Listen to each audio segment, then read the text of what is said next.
Feature match area right now, my friends, here at GP Copenhagen. It is time for our semi-finals.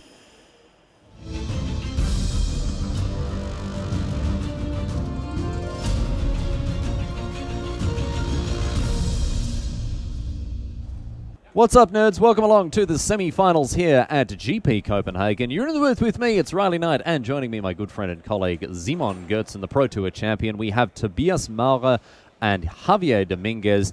Smiles on the faces of both these players. They're just happy to be here, but of course we've still got a trophy to give away, Simon. We've already had a brief chat about the lists, both Mono Red, Aggro, and White Blue approach, seen them throughout the weekend. And as we head into this matchup, Simon, who have you got your eye on as an early favourite? Well, Tobias is Mono Red Aggro, and he's on the play, and he has a Bomber Courier. He is the favorite. I think especially how this is looking to shape up, but I think Javier Dominguez, much more experienced player. He's known for playing aggro decks himself, but I think he can maneuver this white blue approach deck very well. His hand looking a little clunky. Got a lot of 4-drops in there, but there is a seal away, so that's going to be a good answer to one of these attackers next turn. What are we targeting here? Just go after the Courier? It's not so easy, and he's also holding an Essence Scatter, so something that you might see here is him first deciding whether he wants to Essence Scatter something, and then deciding on the seal away. Looks like the Essence Scatter just going to take out a haste creature before combat. So Marva now in for 4. Another card goes under the Bomat Courier. And looks like we're going to see damage resolved now. Although I didn't see Marva put a card under the Courier there. I think he may have missed the trigger. But he pointed to it, and this was just after he had put the monkey into play, so that's a bit confusing to me. Confusing to me in that he reached for a pen to maybe adjust the life totals, and maybe by that point the trigger had been missed. It looked like I mean, there's a judge standing by, so there's not going to be any kind of a prolonged disagreement about how this situation resolved itself. But from what I can see, it looks like he was just a little bit too hasty in getting through that combat step. That's how the Mono Red Aggro mages operate. Oh yeah, all speed, all speed. It might not be relevant. It might be that the Bomat Courier is getting exiled anyway. But Javier, interesting line here. Doesn't exile either of these creatures, but he doesn't have much going on in his hand. Interesting. Earthshaker Kenra now the play here for Tobias Marva, running it back after last turn, and gets in with all the clowns now. Dominguez action, his hand is almost certainly forced here. Got some triggers on the stack for Mara, both a Ragavan and the Bomat Courier here. And it's going to be a seal away in response to that trigger. And now we'll see if Mara is going to exile a card. He does need to here. Yes. So there we go. 3 cards ultimately exiled to the Bomat Courier. But Dominguez taking a bit of a pasting here. He's taking 5. Slides the monkey out of the battlefield. And it's back to the Spaniard. Settle the wreckage. There we go. That's what he needed, Simon. Exactly. Now he has something to deal, especially with that carry life. That was a huge pain for him, because whenever you let her attack, you're taking this extra damage from the monkey. And of course, in game 1, we're not concerned about fight with fire or anything like that. Maura carefully playing around, settle the wreckage now. But this gives Javier Dominguez a little bit more breathing room, and he's going to resolve a Glimmer of Genius. But Lightning Strike up top, and does Maura have a second one? No. All right, just going to poke in for 3 while he can. And this, I think, more or less prizes Dominguez into casting Settle next turn. Yes, it does. I would have liked to see Maura let Javier resolve Glimmer of Genius and then cast the Lightning Strike. Ah, yes, not to give him the information. Yeah, it's a tiny difference, but now Javier knows that he's on 3 and can make use of that information while scrying already. Irrigated farmland coming down for Dominguez. He only needs 4 mana this turn. He is going to survive, you would think, unless Mara found another Lightning Strike off the top of the library. Odd to see Lightning Strike as an inclusion in red decks these days. Often it tends to be relegated to the... well, I mean, in favour of things like a Braid and Magma Spray, but Shock goes straight upstairs. And now Dominguez is going to his sideboard after Maura locks it up very, very quickly and comfortably there, Simon. Yep, that was quite an easy game for him. Dominguez had a slow draw, very reactive, but not even the right answers at the right time. Really interested to see how this mono red aggro deck that Mara's put together is very much full on aggro. We don't see copies of Magma Spray to go after the opposing Scrap Heap Scroungers. Obviously, there is a Braid. The card's too good not to play. But 3 Lightning Strike, and 3 Shock means that Mara actually has a fair bit more reach than we're accustomed to seeing. Yes, and that's why Approach of the Second Sun can be so valuable, so that you don't just get burned out after you've stabilized. So both these players going to hit the sideboards. Let's have a look at what they're working with. Dominguez has some critical cards he'll be looking to rely on in post-board games. Exactly, and the dynamic that I want to mention here is that Dominguez brings in 2 Lyra Dawnbringer. Now, the only way to deal with that card without getting card disadvantage is to use Fight with Fire. And Fight with Fire from Tobias Mauer's sideboard, he only has 2, I've seen most lists play 3, is actually pretty amazing when you're getting your creatures Settle the Wreckage. Because then suddenly you can kick it and deal up to 10 damage to the blue-white control player. While these players are sideboarding, however, we are going to move on and have a look at our backup table between Francisco Sanchez and Tim Concur. Concur playing in his first ever GP. He's made it all the way to the semi-finals, so not a bad conversion rate for Concur here. Looks like some prowess triggers going onto the stack with this Lightning Strike pointed at the Rekindling Phoenix, and Concur's looking to get in for a bunch of damage here.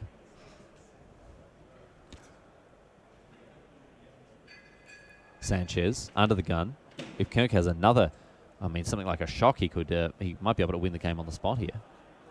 Yep, prowess is quite the ability.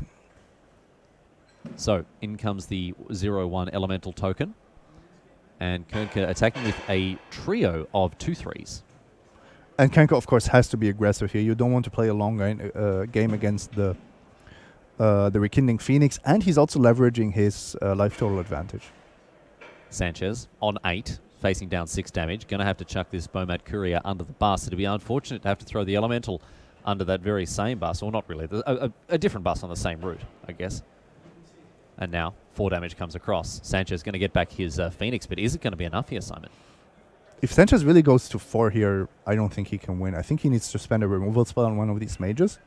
He might now be realizing that maybe a Braid is not a safe choice anymore. So because instead, then he would be dead to a shock. Instead, it will be an unlicensed disintegration. Better use of his mana as well, and ensuring that there are there's no chicanery there with that Soulscar Mage. Back to Sanchez now. His opponent on 16, not looking great for him. On 13. Okay, got those life totals updated now. Sanchez on 6. Well, maybe a little bit more breathing room for Sanchez than we first imagined. No, only took 2 points of damage there.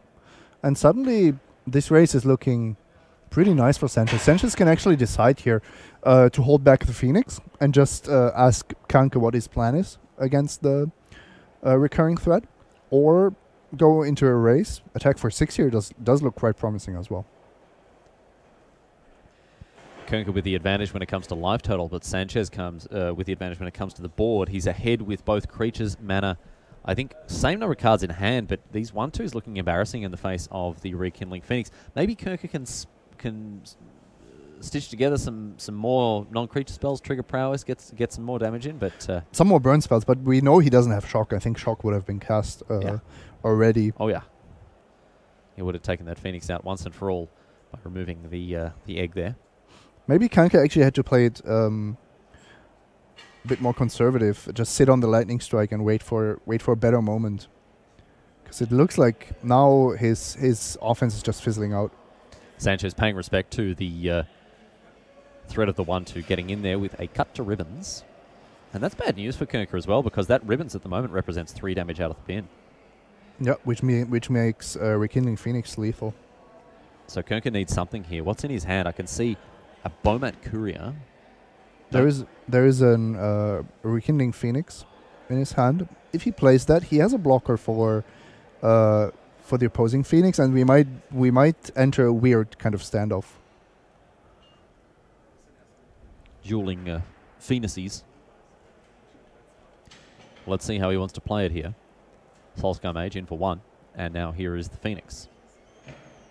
But Sanchez has the answer to that as well with a Braid. And that's game with ribbons in the graveyard. Yeah, that means that the Rekindling Phoenix can sail over in the air uncontested. And Francisco Sanchez poised to take this one out because, of course, ribbons in the bin is going to burn him out, burn Concur out for the final 3 points of damage. He only needs to remember it. I think he already pointed to it, so Concur is conceding. An impressive victory from Francisco Sanchez. Seemed to be under a lot of pressure with that triple Solskjaer Mage draw from Tim Concur, but ultimately well-leveraged removal, pressure where it was needed to be applied, and walks away with the W as a result. So good stuff from Sanchez. And I really enjoy watching these matchups because it's always very close and very much going into a racing situation. But then the player that is taking the right moment to strike is usually the one to win.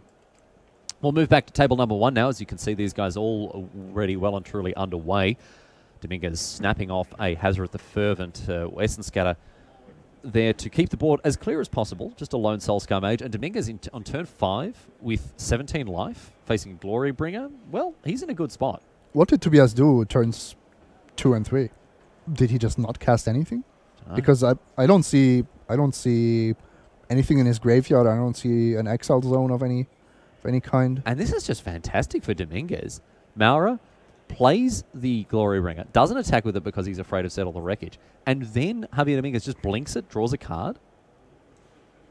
Dominguez is looking fantastic here. Now we're going to see a different play pattern. We're going to see Irrigated Farmland cycle after this Glorybringer is sent in, and Settle the Wreckage. Ultimately, Marva right to play around it, but he's paying the price. Dominguez was just on easy street for that last couple of turns there. Easily handling everything. Now, if you can imagine an approach of the second Sun or a Teferi coming down. Yeah, that'd just more or less lock it up. I mean, Marva does have another 4/4 Haster in hand. Second copy of Glorybringer hanging out there for Marva.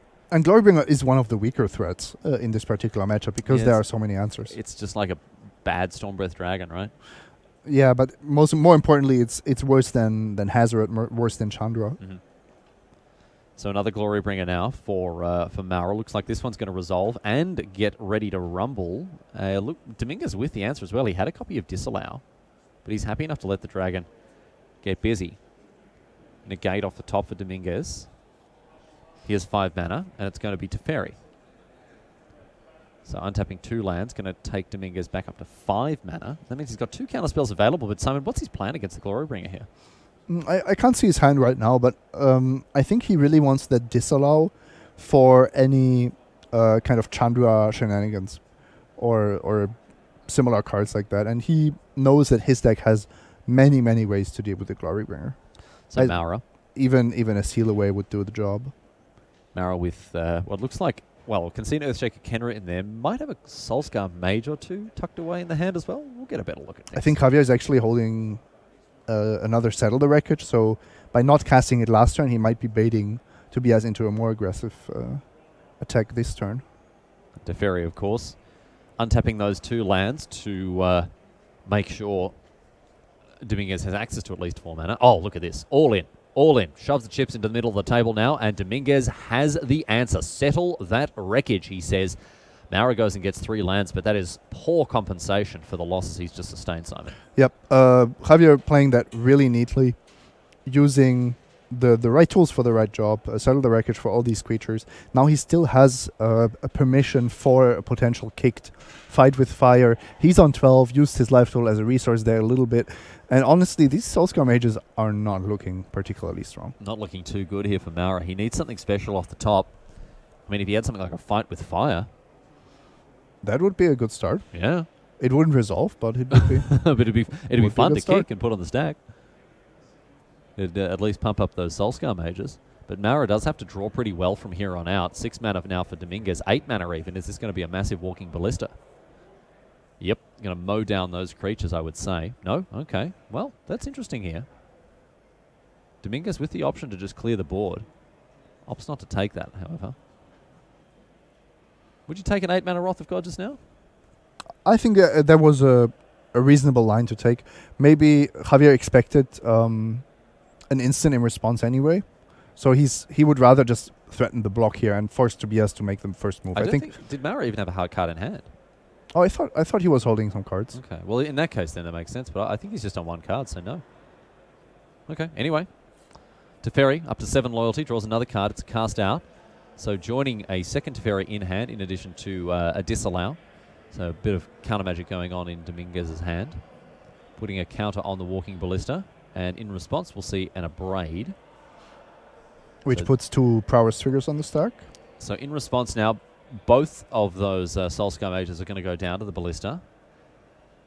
And Dominguez untaps 2 lands, and Tobias picks up all of his. And we're going to game number 2 there. Dominguez, I really like the way that his toolbox approach to that match, or that game I should say, really took him across the line. Ultimately, he had the cards that he needed in every situation to answer the questions his opponent was putting on the table. Exactly, and talking about what to put on the table, Soulscar Mage, to me, seems like one of the worst cards to have in that matchup after sideboarding, because it just runs into Settle the Wreckage, it only attacks for 1, and you're even taking out a lot of your interactive spells. So Prowess not as good as in game 1. Because, of course, yeah, you're bringing in Glory Bringers, maybe you're bringing in... I mean, you know, something like a Chandra can still trigger the... yeah, but it's just, Mage, but it's just very unexciting. It's very bad, I think. Very, very bad indeed. Because it's not about that. It's about going bigger in post-board games, getting him down to 10 and then just burning him out with fight with fire if you can. That's always a nice way to do it. But Dominguez is going to do everything he can to prevent that from happening. Now, we didn't see anything like History of Benalia or Lyra Dawnbringer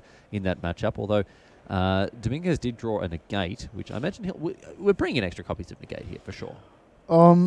Against mono red, it's not as clear cut as against red black. Okay. Because you don't know about you don't have Heart of Karen and Duress as additional targets.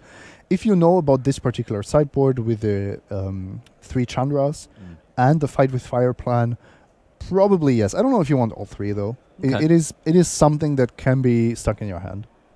Okay, all right, that checks out for sure. Well, the Walking Ballista's got good use there by Dominguez, taking care of those 1/2s early on, or late on in the piece, I should say. If you're bringing in Lyra Dawnbringer, Negate also gains a lot of value. Just to protect her. Yep. Just on 7, cast Lyra and have a Negate open. Well, let's talk a little bit about what Marva is working with in his board, because as we said, Glory Bringers, Chandras, I mean, he's playing 6 different cards in his sideboard in comparison to Tim Concur, who is playing a very pleasing straight 3-3-3-3-3. We can see what Marva is working with, though. He's got a couple of 2-ofs and a couple of 3-ofs there. Aethersphere Harvester, Fight with Fire, and Pianalar as 2-ofs. Pianalar in the board is an interesting one, Simon. Yeah, super interesting, and I would bring her in for sure. I think how many is it?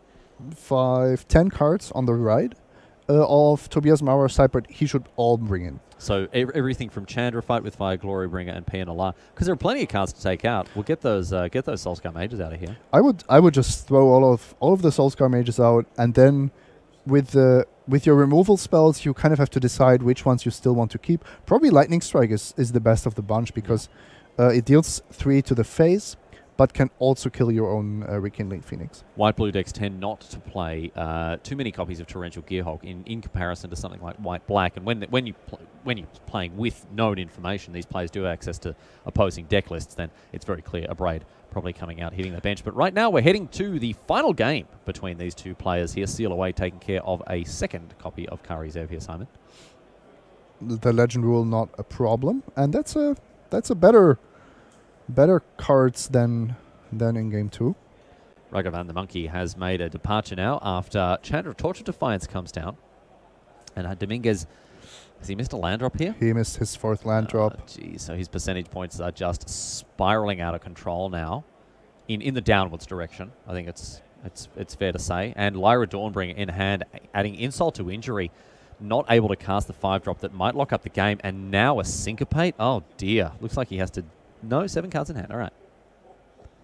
Rough stuff for Dominguez, though. Chandra up to 7. So after a nice bit of early interaction, Mara looks very ready to run away with this one here. That looked very easy. Threat, answer, Chandra, no answer, no land. That's just what this Planeswalker does. Also 4 abilities. Seal Away now on the Bomat Courier. No cards for... Mara to cash in just yet. Javier is still on a healthy life total. If he has a land and a cast out, can't find it. This is tragic. But I think he doesn't even have an answer to Chandra, to be honest. He's got to settle the wreckage, but look at this. A Chandra ultimating very, very quickly. This means 5 damage going to the dome. If this is a Glory Bringer as well, that represents 9 damage. In addition to the mage there, we're going to see a syncopate on the Glory Bringer. Even with that resolving, Dominguez still takes 5, down to 5 damage now after the Soulscar Mage, and that is enough for Tobias Marva to find his way into the final of GP Copenhagen. He can't believe his luck. Dominguez, of course, commiserations to the Spanish superstar, who gave a good account of himself, but ultimately you live by the cards and you die by the cards, and an awkward draw there for Dominguez. Not able to find that 4th land and leverage his cards, Simon, but a good performance from him nonetheless, adding another line to the resume there, another GP top 8. No, I mean it's another top 4 GP performance. Not something you have to be ashamed of. And also, I guess a trip to the next Pro Tour. He'll be very happy with that. We're going to head over now to our next semi-final, our final semi-final between Francisco Sanchez and Tim Concur. We saw Sanchez get up in game number 1. He looks to be under a little bit more pressure now on 12 life, but a Chandra Torture Defiance active for him and Concur with nothing doing apart from a carry Zev crewing up that Aethersphere Harvester. Let's see what Sanchez has to say about that. Oh, it's an hour of glory. Sanchez firmly in control of this game, it would seem, Simon. Yes, of course. The player with an active Chandra is generally favored in this kind of matchup, although sometimes the Planeswalker is not that great because of all the haste threats that are pressuring her. So now, Francisco Sanchez is going to tick up Chandra to 6 loyalty. Have a look at the top card, and it is Carry Zev, the Skyship Captain. Sanchez not interested in that one. Obviously got other plans for that mana, and we're going to see Glory Be. Here is the Hasty Dragon coming again to live up to its name. Flying Crocodile. Exerting to remove the Skyship Captain. And this one, we're just going through the motions here. What can Concur find? Land and fight with fire? No, there's not really anything. If the game has progressed to this kind of stage, it's going to be all over Red Rover here. And Francisco Sanchez, oh, he can smell it on the wind, Simon. That GP final appearance here as Chandra goes upstairs again. Aethersphere Harvester. Well, maybe Sanchez is interested in casting this one. No, he's not. Declines and sends Concur down to 9. And another Glory Bringer explains that decision here. So, in for another couple of points. In for 6 now. Concur on 3. He needs something spectacular off the top of his library. Doesn't find it. Extends the hand. And Francisco Sanchez powers into the final of GP Copenhagen. I have to say, credit where credit is due for Concur there. His first GP making it to the semi-finals. Well, I imagine he's only going to improve on that in his second, Simon. Super impressive performance by him all weekend. Kept up his good play. And yeah, he's going to go home and tell his friends, these GPs are really easy. Yeah, super easy. I should play more of them. I'm going to play more of them because, yeah, wow, it just wasn't it ain't no thing. Ain't no thing to make a semi-final appearance. That is just about that for me and Simon, my friends. But, of course, the party don't stop till cops kick the door in, and we are going to have Tim Willoughby and Joel Larsen rounding this thing out and putting it to bed. The finals of GP Copenhagen are coming your way. Simon, before we depart, thank you so much for your company this weekend. It really has been a pleasure, as always, to work with you. And, of course, to the viewers around the world, wherever you are, thanks for tuning in and suffering. Well, the silly nonsense that has come out of Simon's mouth and my high-level analysis, it's certainly been a great pleasure. We've got to go to a break, my friends. On the other side of this, the final of GP Copenhagen coming your way. We'll see you back here in Denmark after this.